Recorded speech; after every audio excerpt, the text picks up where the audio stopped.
history as it relates to digital advertising, building out digital solution services for department, and building out the methodology and tactics behind digital selling, and one of those prongs happened to be digital marketing services at one point, and social media was a part of that.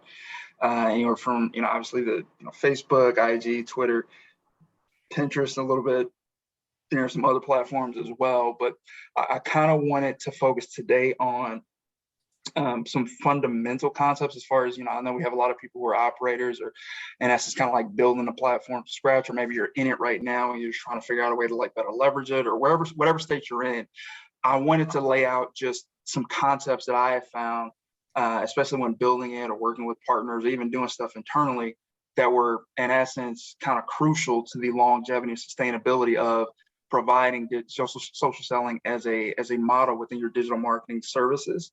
To amplify your revenue and impact your bottom line, all those things. But, without these, I found in different organizations, you're going to be in trouble. So I'll save kind of more sales tactic stuff for the end. We're kind of like, I'll ask questions at the end. But for the most part, this will be more in general points as the 5 key strategies that I've discovered that I believe will be, just the core crux of how you kind of like should approach your overall social selling methodology in general. So I'm going to share my screen real quick.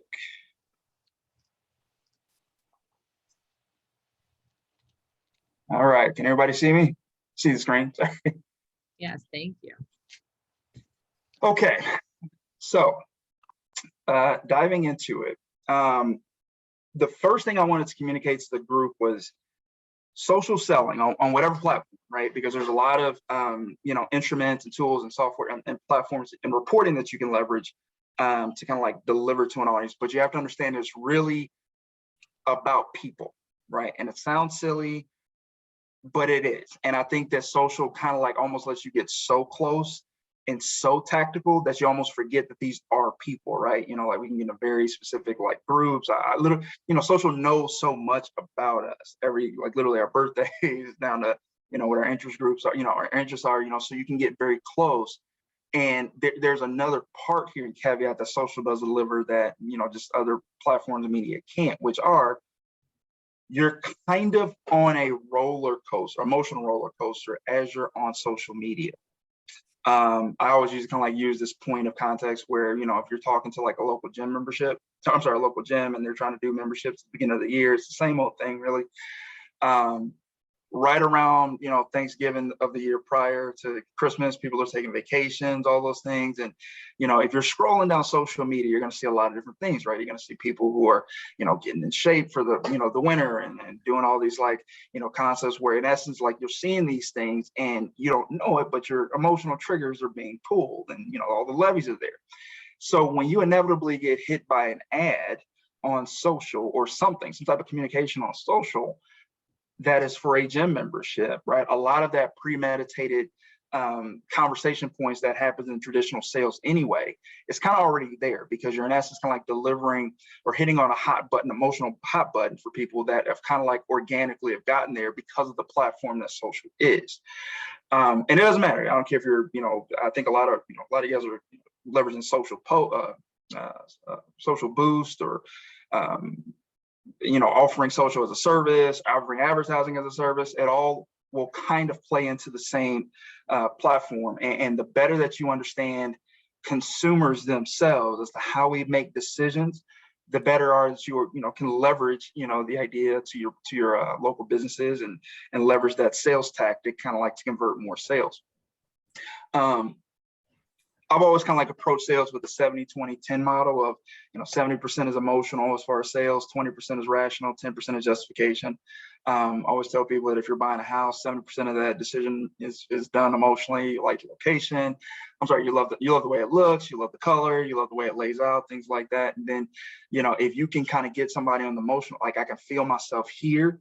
The 20% is, can we afford it? Do I like the location? Is it in a good school zone? Whatever the case might be. And then the 10% comes from, people say they love this neighborhood, the school system's great, the, deli's right up the street, deli, sorry, I still go to deli sometimes. But at the end of the day, I use that same methodology even when I'm approaching social. But there's some caveat here that I want to like talk through. And again, I'm just going to go through those core strategies that are more or less kind of like centered around, the business focus of how we can like approach this and build a foundation. But social does kind of give you that platform to enhance or augment immediately either sales or some type of way of putting consumers deeper into the decision, the decision funnel quicker than other digital media platforms.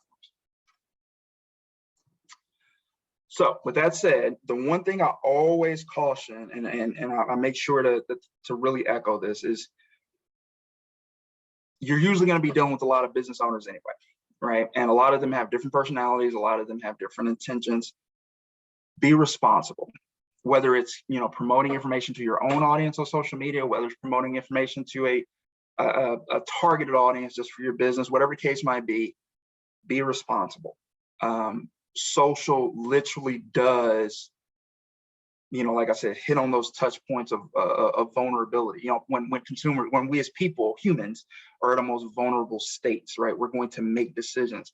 You'll see a lot of ads for products on social media because of that. We're at a point where we're interested in something, we're engaged in something, and that is why you're being delivered ads that are kind of like almost to the T what you are looking for. With that being said,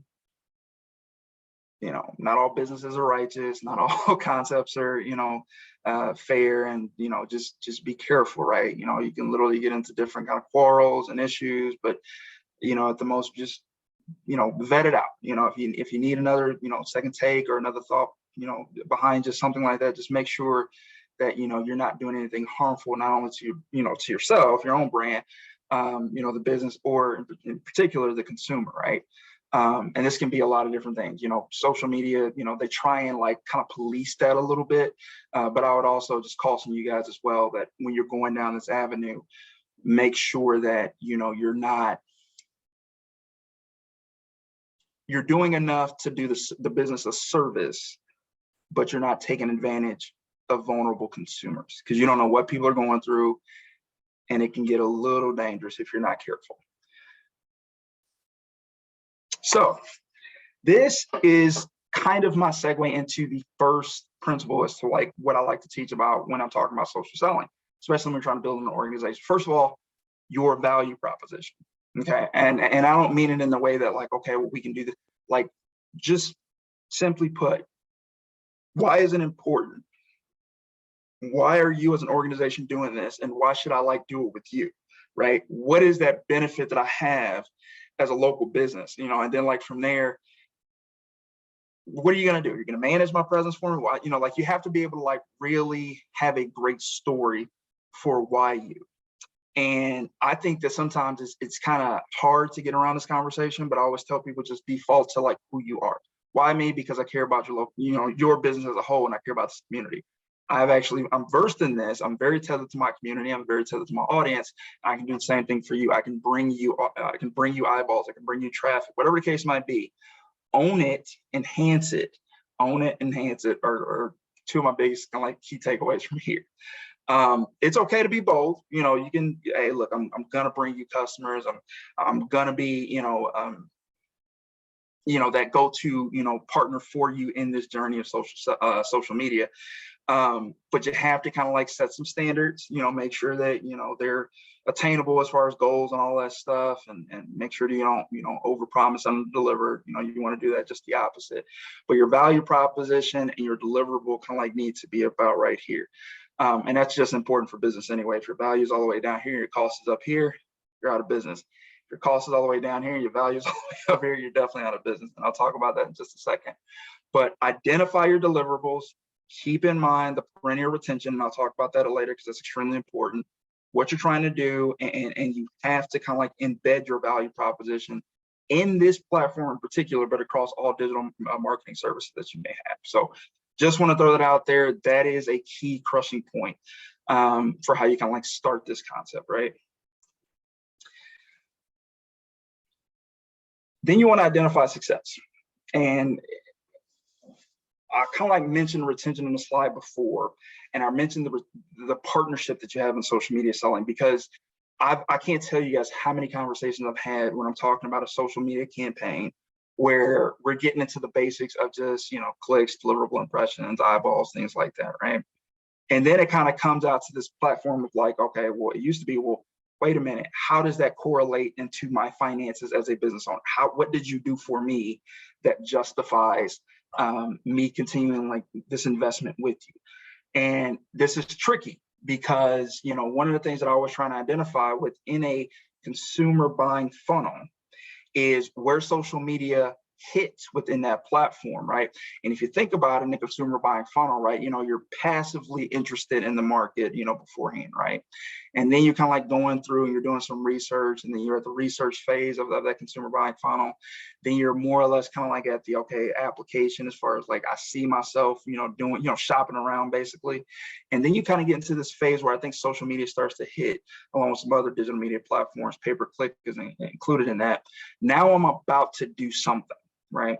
And I always kind of correlate it back to Google. For example, who goes to Google and doesn't already know what they're looking for? You don't go to Google and you're like, just deliver me a page full of just random results, right? People already know what they're looking for. So their intent is already there when you go to Google. In essence, on social media, you're being pushed into intent on social media a little bit. And therefore, we're now able to target you with information based on you being pushed into intent. I can talk about that a little bit later for anybody who wants to go through it, but it's very important to understand that. Now, as it correlates back to the business owner, what are you really ultimately trying to do? Obviously, for a lot of business owners, and you guys all know this, they're trying to enhance revenue. They're trying to augment their business. They're trying to figure out a way to get more people into seats at a restaurant, of ticket sales at an event, or patients in my my office, or whatever the case might be. What you must do is establish the ROI on the investment. It's a little taboo and not everybody loves it, but you're going to get to that conversation at some point. And this is how you inevitably get to a point of retention later on. AKA, if I am a dental office, I'll keep going with that one. And I know that, I'm gonna get $300 for a cleaning, whatever the case might be. I don't know what city you're in and insurance and all that stuff. But if my cost for a monthly campaign on social media or my platform, whatever the case might be, is $1,000, in theory, I'd have to get about 3 to 4 new patients for you just to kind of like have a bit of a return on investment, right? You kind of have to start there a little bit, because I guarantee you, for yourself, before you even kind of like, but I guarantee you they will get there. They do know that. They understand, like, okay, here's what it is. You can kind of talk to them about like just general brand awareness as far as being able to push people further into the funnel, so that eventually, and that's important too, when people are going to Google to research something, they've already identified or established your brand or your business's brand, and therefore like kind of amplifies the probability or propensity that they'll click on you once they get to Google. But for the most part, they're going to stay there. Like the customers I'm getting now versus the customers, versus what I'm paying you, and trying to like, leverage that for longevity. Whatever it is, right? I always tell people to stay there, just stick there, just because it's easy to kind of like correlate, but there's obviously more things that you can put behind that. Whatever it is, make sure, and this is the kind of like point 2 that I'm making, that you identify what that success looks like beforehand.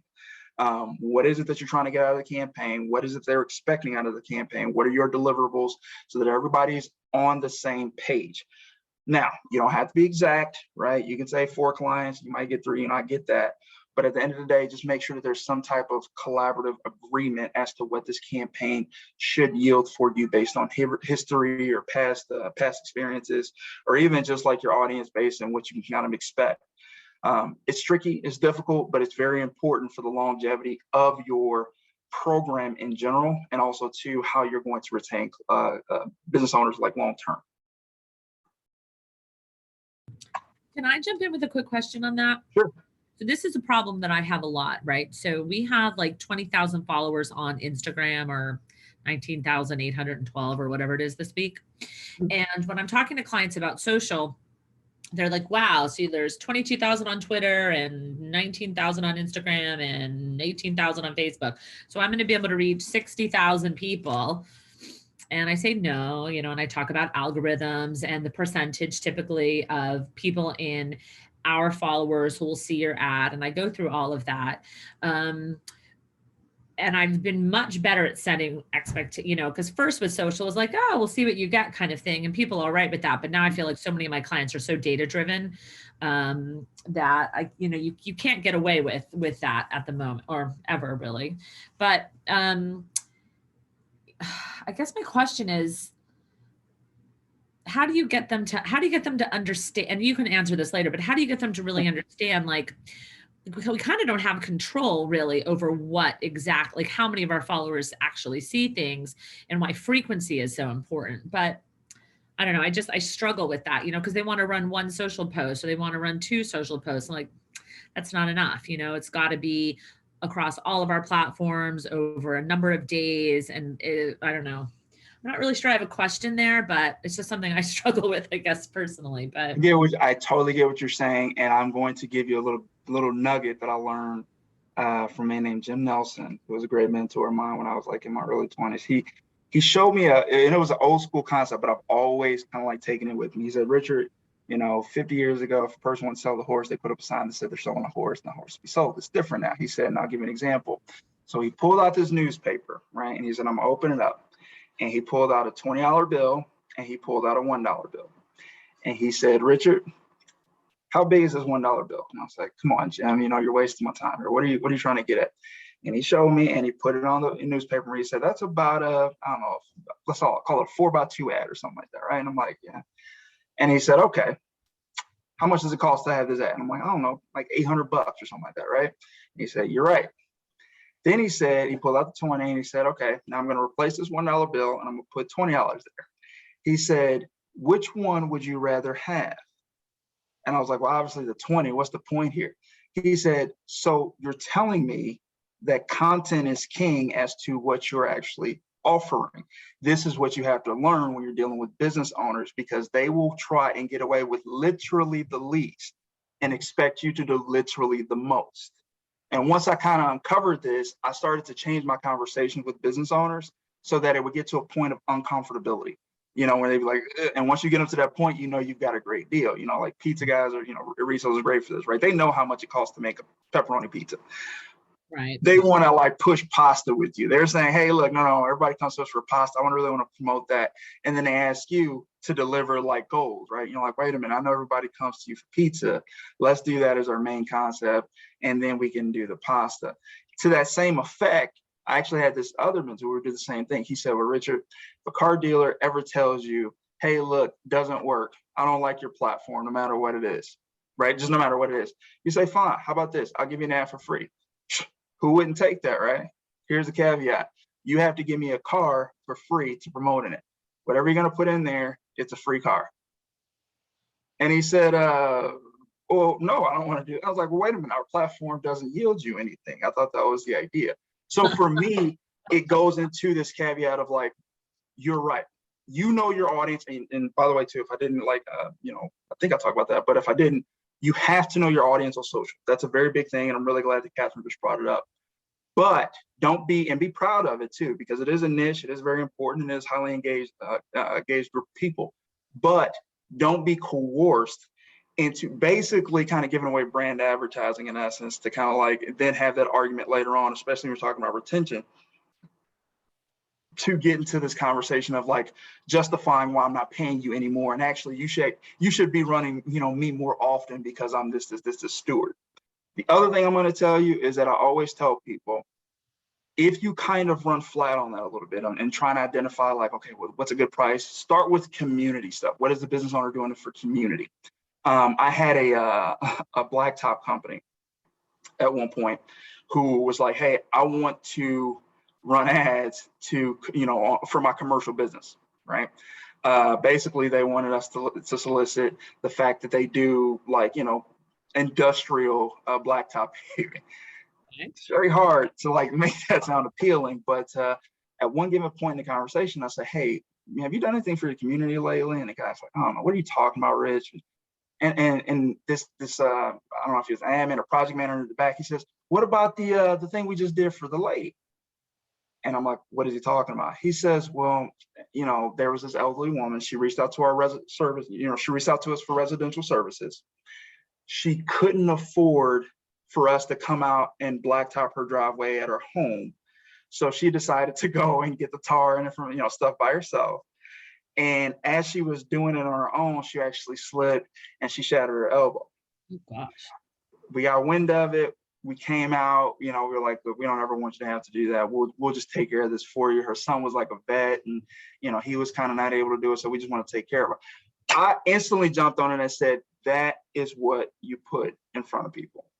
That tie of emotional empathy and this goes back to my emotional rational justification, along with the idea of some type of promotional services that makes it almost tactical and tangible for you to actually correlate my brand and my services as a content provider to your success, along with justification, testimonials, aka I believe that we're going to be able to deliver a great campaign for you that should enhance and augment your results. So to that point, totally agree. It's a very, very, very kind of like finicky conversation, but you have to play and force the hand a little bit of the business owners because it is a partnership at the end of the day. That it kind of like slow that up a little bit. I know it's not exact, but no, that's like really helpful actually. And I know that we actually, when we first talked, getting the Wayback Machine like 2 months ago, you had talked about that. And I think that that's true, getting people to, successful campaigns come from, promoting something worth promoting. And, some of that emotional stuff, like this one place, Esto Pizza, provided like 100 pizzas to the hospital every week during the pandemic, and we ended up using that at some point. So I get exactly what you mean. Okay, that's cool. If you tie that concept to one of the most emotionally triggered platforms in social media, you have a very, very, it's almost like you got a peanut butter and jelly sandwich, right? It tastes delicious. It's a great concept for your audience, and people fall in love with the brand, not only yours, but theirs as well. And that's kind of that partnership that you have to go into. So, you're right, I'm going. I had a stylist who used to, every month she, for the little girls who were going through chemo, she would, volunteer, just like doing like, wigs, and she, once a month. So you do these things with this like intent, and it kind of goes back to my keynote a little bit where I was just talking about the intent of making your community a little bit more vibrant by being able to illustrate some of these things, but also too, bringing an audience and a return on investment back to that advertiser as well. So cool. Yes, thank you. Not a problem. Okay, leveraging tools. This is kind of an important one just because you're going to run into a lot of advertisers and a lot of businesses that don't have kind of the keen insights that kind of like almost know what's what sometimes. So, if they don't have a site, you're going to have to like create a landing page for them. You want to use email matchbacks if you haven't already. So if you're doing a social advertising campaign, there's a platform in which you can actually look at the emails of the business owners as to what they have. And you can say, hey, look, this is your core audience, or here's some audiences. Here's some emails that you just gathered from a raffle or something that you did. We're going to like basically retarget these people based on these emails. Just with, daily specials, or something like that, whatever the case might be, leverage all the tools, any applicable tags, illustrate your audiences and conduct surveys, things like that. Know everything about who you are, what you're delivering, and try your best to know everything about what their ultimate objective is as far as what they're trying to do as an organization, to melt in some type of way that you can help them, or basically to melt in some type of way that you can help, augment their business in some type of way, shape, or form. Just as a side note, and everybody necessarily wants the ROI. Sometimes people are just like, we just need to get our information out there. I've always tried to go on layered approach campaign strategies because, the brand concept kind of only goes so far, because inevitably they're going to need immediate business. So you kind of like want to do both short and long-term strategy campaigns at the same time. If you're doing social boost, kind of like going back to what Catherine and I were just talking about, which is understanding exactly what you're about to put in front of your audience. Your audience is very precious. Make sure that you leverage that in the conversation as well. But at the end of the day, you have to leverage anything that you can, in essence, to kind of like make sure that like, look, I can show you metrics out of the wazoo as to how your campaign performed, but it'll usually kind of like revert back into the basic logistics as to what you put in front of people in regards to making sure that they had some type of output. In addition, I'm always going to suggest that everybody use some type of cloud-based agreement platform. It helps people kind of get the information up front as to what we are doing, what we're expecting. It helps you keep compliant, but it also is applicable in that, like, you can kind of like rescind agreements to kind of make sure that they're on top of it, or that it shows up in their inboxes the next day, that it's there, it's simple. And then obviously that, you know, there's legal ramifications too. So you want to make sure that you leverage everything on the toolbox that's not applied to the actual social technical aspect, but just in you doing business, because, you know, that makes it easier for everybody in finance and everything like that to kind of make sure that we're delivering upon what we promised. Margin. Social's tricky. Make sure that you have a healthy margin. And what I mean by that is that go through every avenue as to how much time is dedicated, whatever you're doing. I don't care if you're, you know, actually posting for people, managing their social media presence for them. Know what it costs to get it done. Don't take anything for granted. Don't take any downtime. Don't take any design time for granted. Know what it costs, because your margin is everything when it comes to social. You can get upside down very quickly. You can get inundated with, like, you know, requests and all that stuff, asking for reports all the time. You have like different advertisers who are going to want different things. Some are a little bit more like granular. Some are like, hey, look, it's fine, whatever. Make sure that you have a healthy margin. I cannot tell you what a healthy margin is for your organization. I will, however, suggest that for reference, I used to kind of like tell people, Wood and Nick, what one news organization I worked at, I think it was like $500 for a full page ad for us to produce and, you know, distribute. We'd sell it for 20 grand, right? Now, there's obviously a lot of cost because it was news media, it was newspaper media, but you kind of want to go into it with the same mentality a little bit. You know, you want to have a healthy margin. You want to include things like your, you know, understanding EBITDA and all that stuff. I totally make sure that you know those things. But I would shoot for a healthy margin. If I were you guys to shoot, just as a suggestion, try and get above 50% as far as a margin, because, you know, it is a lot, and you're entitled to make a healthy profit to sustain your own business as well. Can I jump in one more time? Sure. Sorry. I feel like I dominate conversations sometimes because I have so many questions. So for us, we charge at our open rate, we charge $50 per Facebook post or Instagram or Twitter. Okay. That includes us building out the post, like designing something, if they give us a logo or whatever, coming up with the text, scheduling it, the reports, processing the payment, all the stuff. It's not enough, you know, because that takes, like, to do one post or to do a campaign of posts, I mean, it could take hours, you know, sometimes. So we're thinking of increasing the cost for the fall semester to like $75 or $85 per post at the open rate. And then there's discounts for, you know, clients that have annual contracts and that sort of thing. So I'm happy to hear you mention all of this because, you know, some of us in student media, and I don't want to speak for everybody, you know, we definitely undervalue some of our products. I think at least for a while, it was because we weren't really confident about statistics and data. And now, you know, at least here at the DP, we have that pretty locked down. But yeah, undervaluing what you do, I think a lot of us do that. And so I'm going to try to stop, I guess, is the whole point of my interjection here. But no, you're fine. And I mean, I get it. And I kind of took it back to this point. There's a little golden nugget that I figured out too. And I think I was dealing with a roofing contractor at the time. And it was really when I was like in my early 20s. And it was just this conversation of like, look, Richard, I got to be honest with you. If I pay $5,000 for, you know, a takeover on your website for one day and it reached 200,000 consumers all across the metro area, I got to be honest with you, I'd rather pay you $5,000 for 10 people that I know are about to actually buy a roof right now.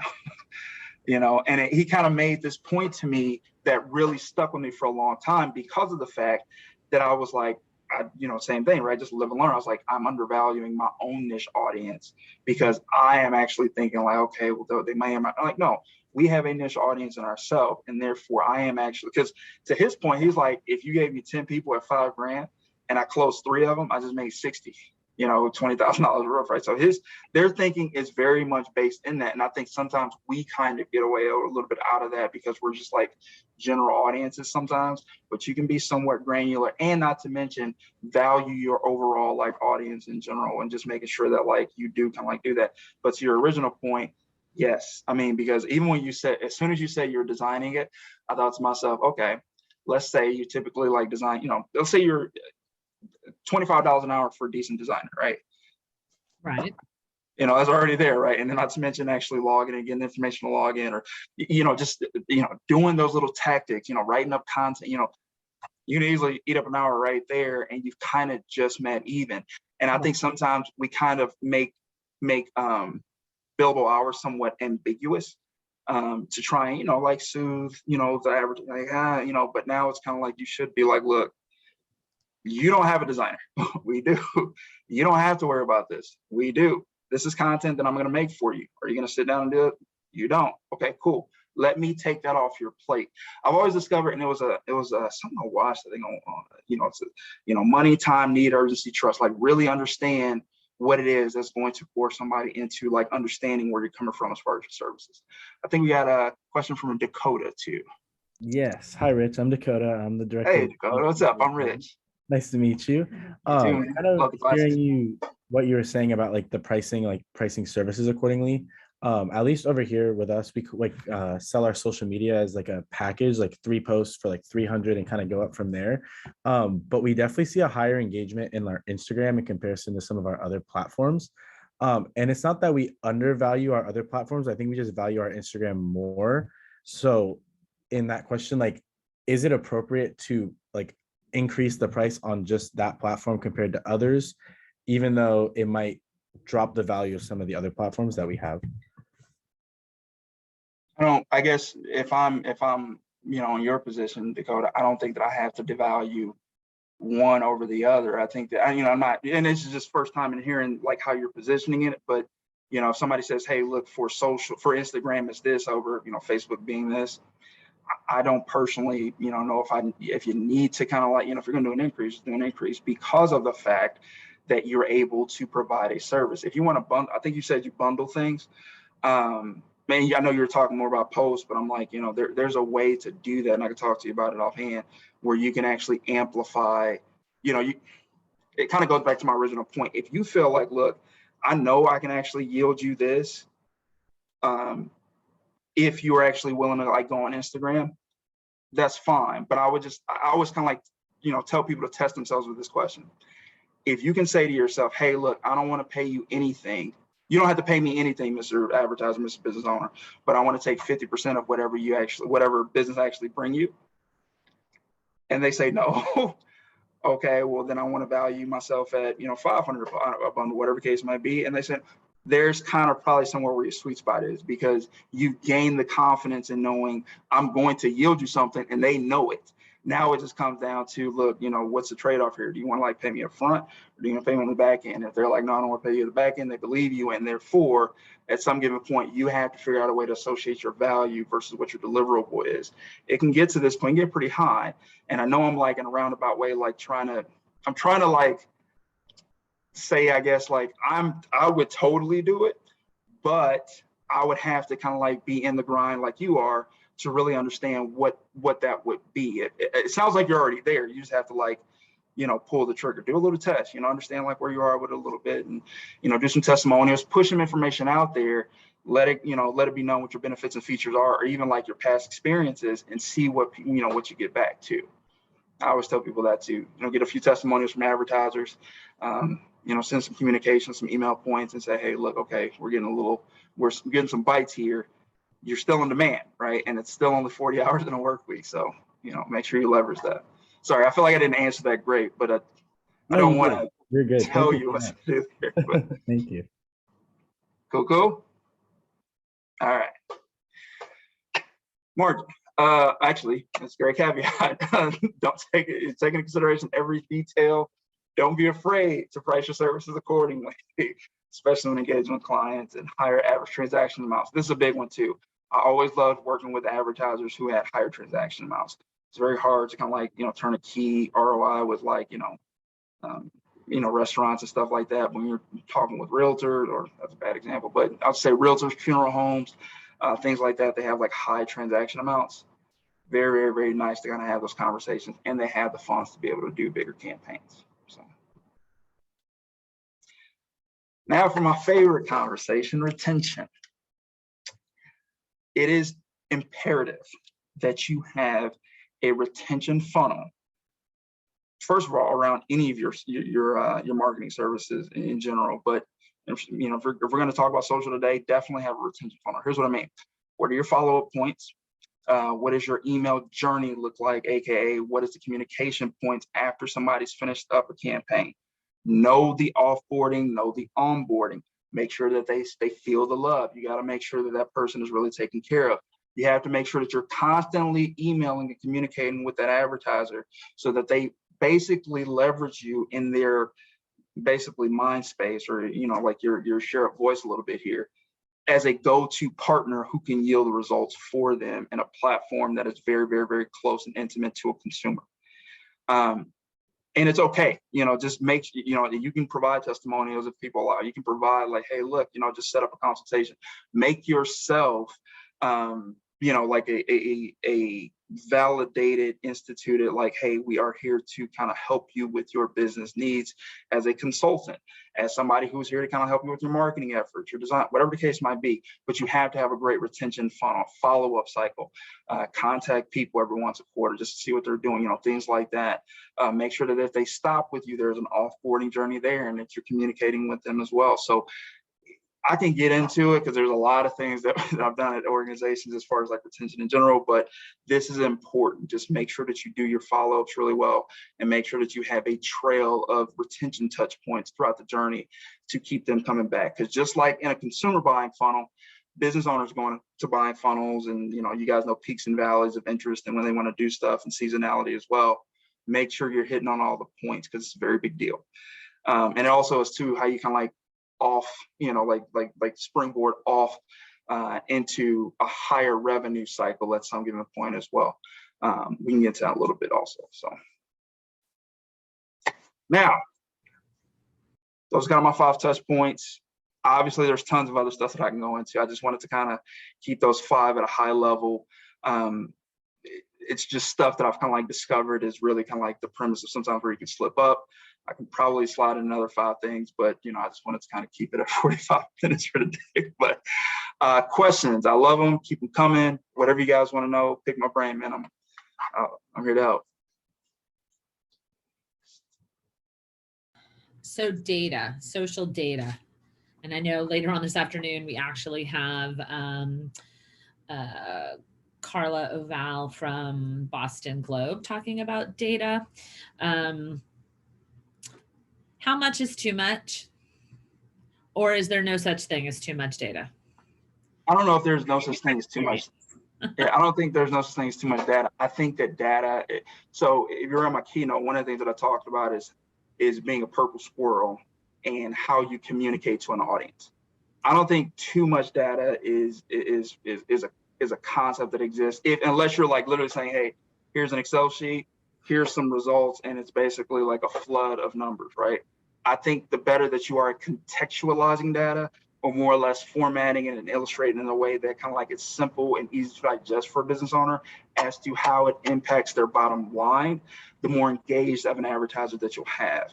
That's a very big deal. So like saying to me like, okay, well, Richard, hey, look, I've noticed that this, we've noticed a lift. What do you have in your data? Oh, you have a lift because I was actually able to generate, 200, visits to your site. And because we kind of set up this certain landing page for you, we're able to like showcase a conversion of, 10% of those 200. And therefore 20 people now fill out inquiries. You were able to close 5 of those 20 because you're a roofing contractor or something like that. But speak in terms that are going to be beneficial to them, to make sure that you have some insight, so that they have some insight as to how they can actually